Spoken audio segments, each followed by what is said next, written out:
Springbok Radio presents the Silver Jubilee Show. The Silver Jubileumprogramma. Its many happy returns to Springbok Radio on its 25th anniversary coming up tomorrow morning. En dus veel geluk met het verleden en voorspoed voor de toekomst aan die gunsteling-statie Diplomat.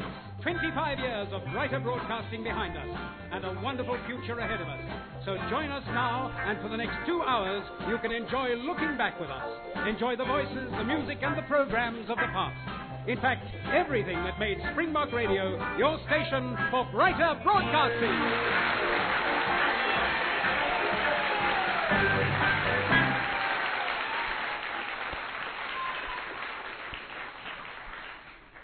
And now, on with the Silver Jubilee Show.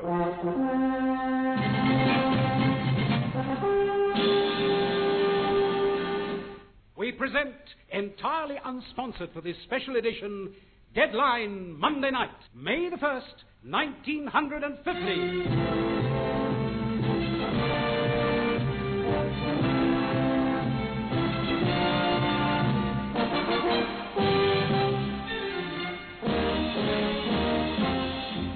Good evening from Adrian Steed. Featured in tonight's presentation of Deadline, the bill being prepared in the House of Assembly to deal with communism, the riots on the Reef, and visiting film stars Dennis Price and Jack Hawkins. But first, let's have a look at the boom in air travel. South African Airways have reported an unprecedented demand for seats by air to London. For the month of May, we have put on no less than 14 Skymaster flights to London. This means we will be able to fly 162 passengers from Balmiefontein Airport and pick up an additional 123 passengers at Nairobi. Going via Nairobi, Khartoum, Tripoli and Castel Benito, the flights take 36 hours. Before the end of the season, South Africa hopes to introduce a full Constellation service to London with a flying time of only 24 hours. There was another indication of progress this morning when at 6:45 the voice of Springbok Radio was heard for the first time. With me I have Mr. Pierre Lowe, Assistant Commercial Manager of the new service, Springbok Radio. Mr. Lowe, good evening. And evening. Could you tell us something about the background to this new sound on the airwaves? Well, it started, I suppose, with Parliament authorising the establishment of such a service during the 1949 session of Parliament last year. Immediately afterwards, Mr. Gideon Roos, the Director General, got together a team of 4 chaps from the existing services, the English and Afrikaans. Mr. Cameron McClure, the new head of commercial service, Mr. Bob Griffiths, now our commercial manager, Mr. Colin Lamprecht, responsible for the music policy, and then myself looking after the production of programs. With us we also have Mr. Bob Lord, a member of a big Australian network, who has brought us all his knowledge of this new form of radio, well, entirely new to us anyway. And how are you feeling today? Well, all of us, I think, feel tired but very happy. It was a tremendous feeling when we first heard Eddie Geegan on the air this morning. Now, just to remind you that you're listening to our special issue of Deadline Monday Night, Monday, May the 1st, 1950. It's Monday night, we reach our deadline on Monday night. Be our any vacation, your delight. Our headlines say Deadline on Monday night. First voice heard over the new transmitters of the new Springbok service of the SABC was that of Eric Egan, specially selected because of his sparkling personality on the air to launch the program on each new day. A man loved by every listener, especially the very young. I love you. First of all, if I may sound a little egotistical, I was the first voice on Springbok Radio when it started. I was the first news editor to the South African Broadcasting Corporation. Barbara and I wrote the first indigenous murder mystery serial that was ever broadcast on South African over the SABC's wavelengths. And quite a number of firsts. I walk out of broadcast house and decide to go to shop Elos Street.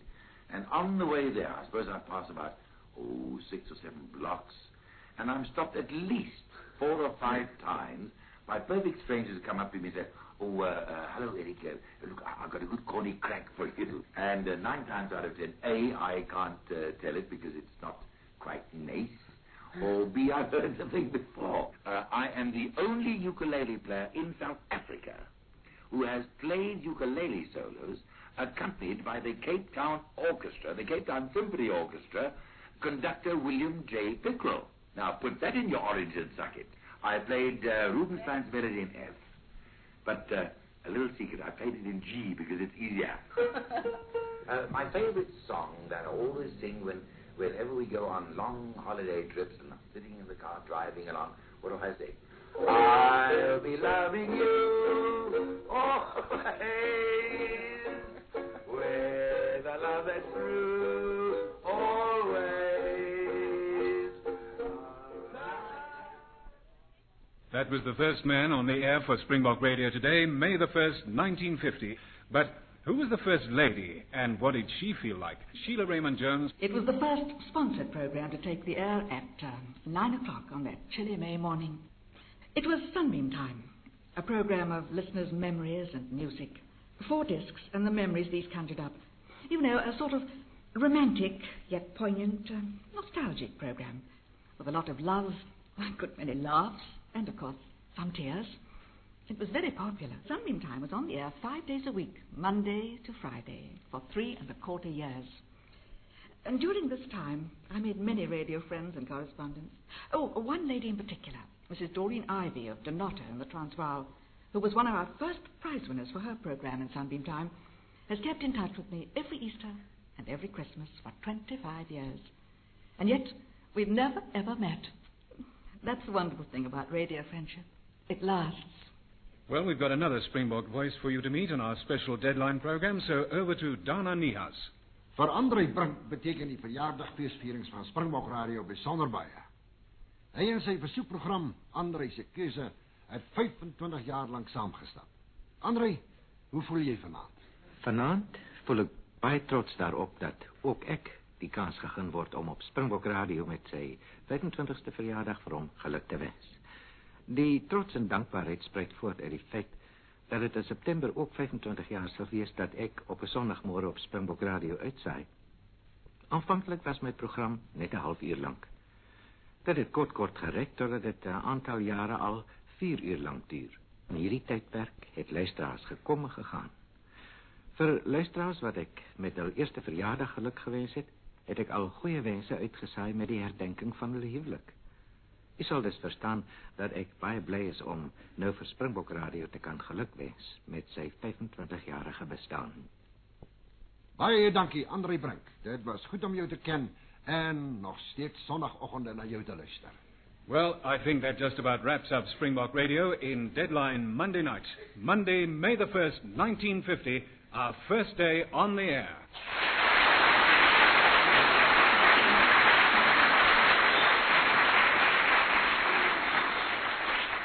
And now that we know what Springbok Radio sounded like and felt like on that first day of May 1950, let's listen to some of the hit tunes of the era, revived for us by Dan Hill and his band. With the band tonight, we've lined up 5 singers whose names have become household words with our listeners. In the first medley, you'll hear the voices of Julia Mann and Jimmy Rayson. The band will revive the first hit tune in Springbok Radio's history. Music, music, music!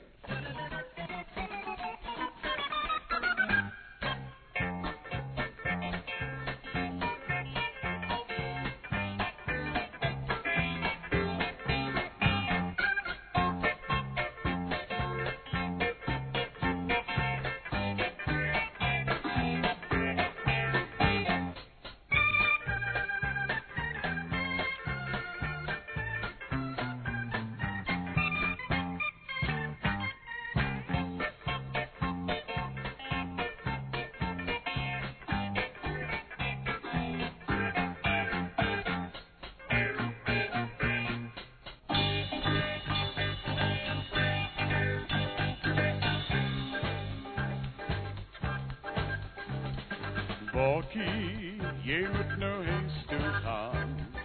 Bokkie, jy moet nou huis toe gaan. Bokkie, jy moet nou huis toe gaan. Want my trane die rol oor jou bokkie.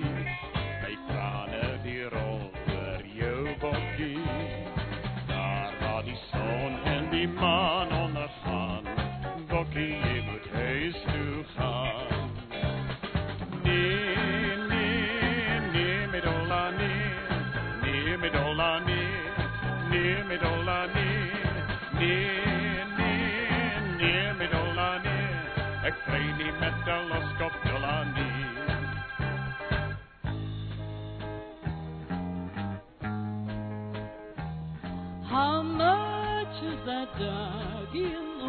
window, the one with the waggly tail.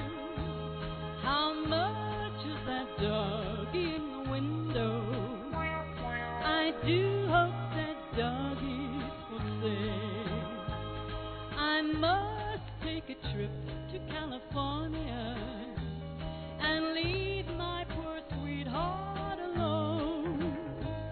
If he has a dog, he won't be lonesome, and the doggy will have a good home. How much is that doggy in the window? The one with the waggly tail. How much is that doggy in the window? I do hope that doggy's for sale. I do hope that doggy's for sale.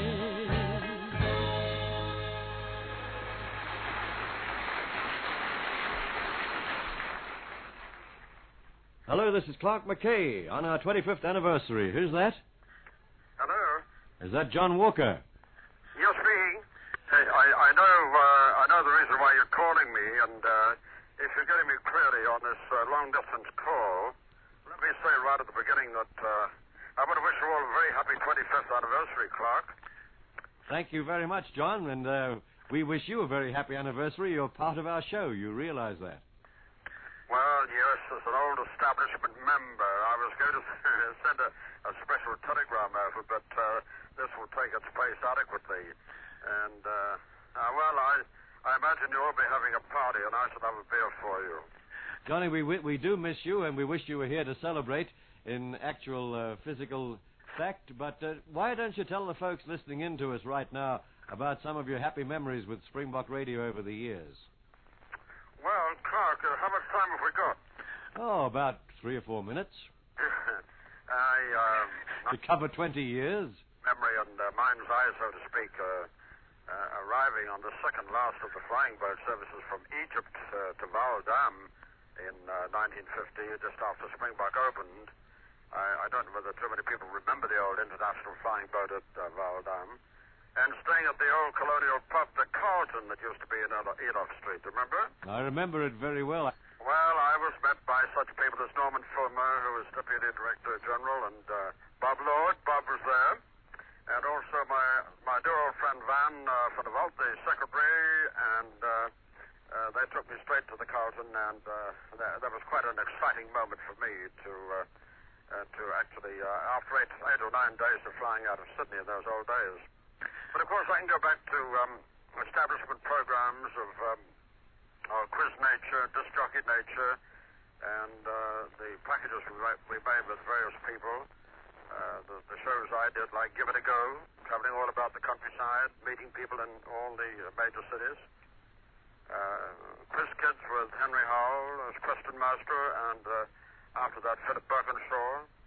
They're most happy memories of meeting people like the late Andrew Kay and Jack Dowell and Peggy down in Durban, my great friends down there.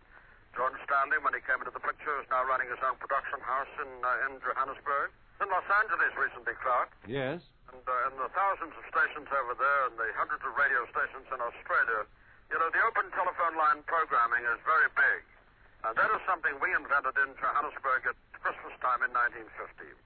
In 1950? Bob Griffiths, who was commercial manager, and Mac, Cameron McClure, who was head of the commercial service, and we had a long discussion about this special feature for Christmas Day, and we managed to talk the telephone manager into letting the other side of the telephone conversation come back on the air, and so was born a real phenomena in radio in this country and the United States, so I suppose in other parts of the world, too. So that was the beginning of the open telephone line broadcasting. What are you doing in Sydney these days? Well, I'm a senior advertising representative for a newspaper called The Australian, and I took it on because, as you may remember, I brought Nita, my late wife, back here because she was very ill, and she couldn't live any longer on the Highveld. And anyway, she had a fairly good 1969 and 1970, but she died in 1971. And I was very grateful to have this job, which took up my daytime hours. And I've been with them ever since, quite frankly. They're very nice people, and it's a very good paper. John, I would like to thank you very much for calling us here on our 25th birthday, and all of us at Springbok Radio. And thank you very much indeed, John, and may we wish you all the happiness in the future. Well, thank you, Clark, and again, all the best and a most happy birthday, and I look forward to hearing... I get SABC magazine fairly regularly, and I hope it never stops coming over. Thank you very much, and all the best.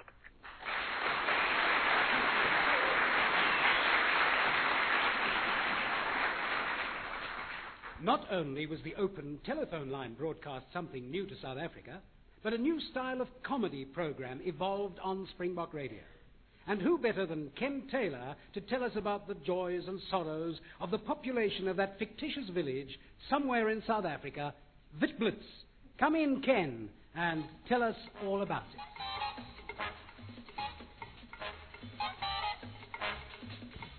Thank you. Yes, for 12 years, Harold Cobb's orchestra swept us your way with that beautiful theme, Lucky Star. The Celtic Show was born on the 6th of February, 1951, and delivered on Lorenzo Marks Radio initially.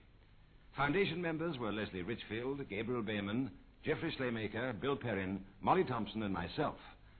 15 months later, on Saturday, 3rd of May, 1952, the show made its debut on Springbok Radio, where Kathleen Lee and Helen Braithwaite joined the cast, and later, Flippy Laker as Classy, the Witblitz garage apprentice, who was knocked about in every opening scene by Jeff Slaymaker. Now, come on, Classy. To work, boy, to work. Not me. I'm going on sick leave. Oh, what's the trouble? I think I think I've got water on the brain. Water on the brain? I think we'll soon cure that. Hey, man, what do you think you're doing? Just the thing for water on the brain. What? A tap on the head. Soon various characters grew to be household pets. Leslie Richfield and Gabriel Bayman played a good 10 characters between them. You'll remember Leslie frolicking around as the artistic, oversensitive Humphrey. What's the size of the baseball? I say, can I help you? Well, I'm sorry, Hump, but this is tricky. I'm going to fiddle with a model. Oh, anyone I know. No, Humphrey, please. He means he's going to help Jessie build a model village. Oh, goody gumdrop. Oh, I say, do let me help. And you also heard Leslie, and will remember him as the peppery Indian Army type Major Muscle-Loader. Like Jeffrey, Leslie Richfield sang many an amusing comedy song, too. But Leslie's most lovable character was undoubtedly the Witblitz businessman of all seasons, Solly. Aha, you want to do it a little Disney? Now, look, if you so much as mention drums, I'll knock your block off. Who wants to talk such rubbish on such a lovely day? And we just coming back from a nice lunch with Mr. Nochamovic. Well, don't mention drums. Drums? What a Heimschmerl. All I'm telling you is about my lunch. But what about your flipping old lunch? After the loction soup comes the chicken. And with my luck, I get the drumstick. Scene breaks were graced by many romantic singers. Muff Evans and Billy Jones were followed by Ruth Ray, Joe Bevan, Mercia Millard, and Claire Scott, with Sid Kay taking most of the male romantic ballads.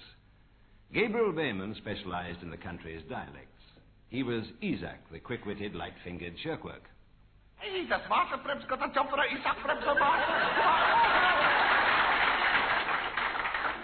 Well, it all depends. Tell me, have you got a drum that doesn't belong to you? No, master. Then beat it. How can I beat it if I haven't got it? Tell me, why does master want to buy a drum? Is master then starting a tiki-dry band or something?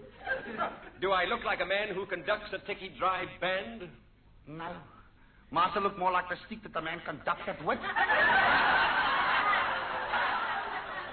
Gabriel was also the irascible Indian hawker, Ali Putsak. But without doubt, Gabriel Bayman's most renowned character was the portly law enforcer of Witblitz, Constable von der Tronkesen. Hey, what's going on here? Well. Constable von der Tronkesen, what are you doing here? Well, I should think it's damn obvious, sir. I'm in the act of reporting a fire. Sir, if you also wishes to report a conflagration, you got to form a queue. I'm reporting a fire. I got to get... Tell me, have you got any of our drums down at your police station? Why are you inquiring, sir? Because distribution's exhausted and we have a bottleneck. Uh-huh. Did you got a license for it? And into the national vocabulary went, did you got a license? An event of which I'm very proud. When Leslie and Gabriel left the Cape for Johannesburg, into the show came two chaps with a comedy flair which still amuses you today. Bill Prince and a slim, shy little bloke who'd never broadcast before, but just knew that he had something to give. Do you recognize him? 500 books to be put up on our shelves. And there's all very posh books, too. For instance, this one here.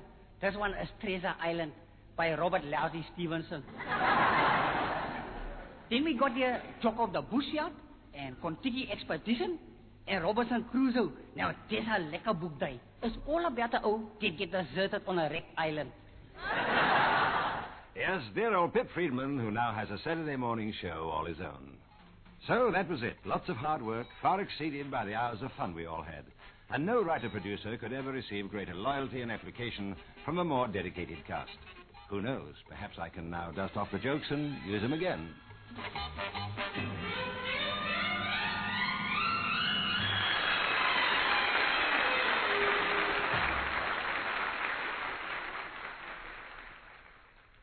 Intussen staan Jimmy Reisen en Gene Rockwell weer aan microfoon se kant toe om vir ons saam met Dan Hill en die orkes weer so 'n paar van die Springbok-treffers van die vroeë 50's te sing. Mr. Sandman, bring me a dream. Make her complexion like peaches and cream. Give her two lips like roses and clover. And tell me that my lonesome nights are over, Mr. Sandman. I'm so alone, ain't got nobody to call my own. Please turn on your magic beam, Mr. Sandman, bring me a dream.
Banagalo, and Zulu boy will understand. Banagalo,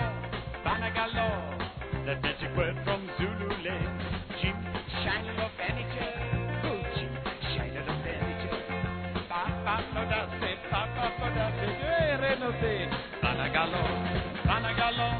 Banagalo, and Zulu boy will understand. Banagalo, that magic word from Zulu land.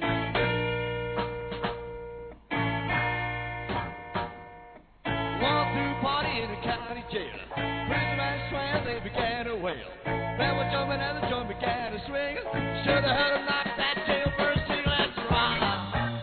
Everybody, let's ride. Everybody in the whole cell block, it dance to the jailhouse rock. Sad sack sitting on a block is stolen, over in the corner weeping all alone. Said anybody know